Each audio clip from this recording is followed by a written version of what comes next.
Bonjour, je suis Péan Lydie Koné, promotrice de l'entreprise PLK Production. Alors, PLK Production, c'est une entreprise de transformation agroalimentaire qui a comme produit phare le pois sucré. Le pois sucré qui est encore appelé souché ou même noix tigrée, mais que nous appelons ici au Mali chocon.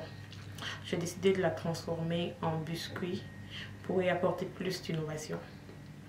Alors pourquoi avoir choisi de transformer le pois sucré?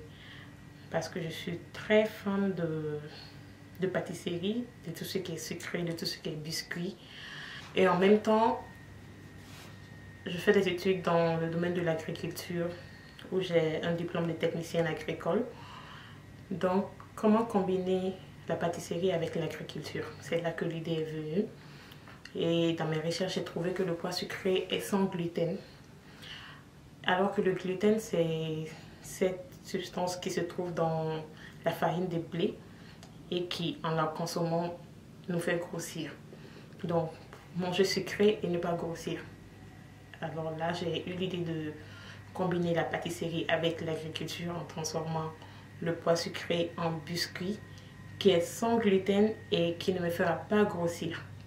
Aujourd'hui, j'ai un local à Sébené-Kolowareda, tout près du marché. Et je vais vous donner quelques raisons de pourquoi vous devez consommer le pois sucré. Le pois sucré, d'abord pour les diabétiques, c'est un régulateur de taux de sucre. Le pois sucré régule le taux de sucre dans le sang. Il agit sur les fonctions reproductives, sur les fonctions neurologiques. Alors, le pois sucré, parce que d'abord, il est produit chez nous en masse, en quantité, mais plutôt beaucoup amené à l'extérieur. Les Espagnols en consomment plus que nous, alors que nous en produisons plus qu'eux. Alors que c'est une tubercule qui peut contribuer à l'économie de notre pays si nous la gardons ici et que nous la transformons ici. Actuellement, elle n'est pas aussi grande que ça, mais avec le temps, j'espère pouvoir combler vraiment le Mali avec.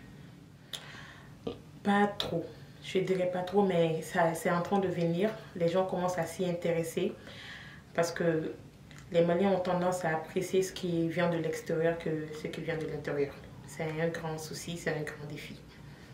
Il n'y a pas longtemps, j'ai eu un financement venant de FACEJ, ce qui m'a permis d'avoir un local et quelques matériels pour commencer. Mais j'en ai encore besoin pour pouvoir faire encore plus de production, c'est-à-dire des machines, des grandes machines, si je veux vraiment servir tout le Mali. Oui, là on parle en temps parce que je me vois dans 5 ans à la tête d'une industrie de biscuits fait seulement à base de pois sucrés. Alors, c'est à quoi nous voulons passer, ce par quoi nous voulons passer, ce sont d'abord les médias et s'il faut aussi faire des porte-à-porte. Parce que je compte mettre en place une campagne de sensibilisation pour convaincre les Maliens à consommer le pois sucré transformé en biscuit.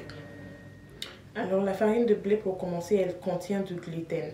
On a tendance à dire que quand on mange le pain, ça grossit, quand on mange les biscuits, ça grossit. Oui, et ça c'est à cause de la présence du gluten. C'est que le pois sucré ne contient pas. La farine de pois sucré ne contient pas de gluten, donc on n'est pas exposé à un surpoids. En dehors de ça, c'est un régulateur de taux de sucre dans le sang. Ça agit aussi sur les fonctions reproductives. C'est un anti-stress, bien sûr, vous pouvez le tester. Alors, il contient beaucoup de vitamines, des vitamines E, des protéines. Super bien pour la santé. Beaucoup. Alors, les étapes de transformation, d'abord, c'est quoi? Nous commençons par le triage du pois sucré. Après, le lavage, le séchage. Et on le passe au moulin. Donc à partir de là, une fois la farine obtenue, à l'aide d'un pétrin pour la pâtisserie, nous battons la farine avec les ingrédients qu'il faut et on le passe au four. Tout comme ça se passe dans les pâtisseries, quoi.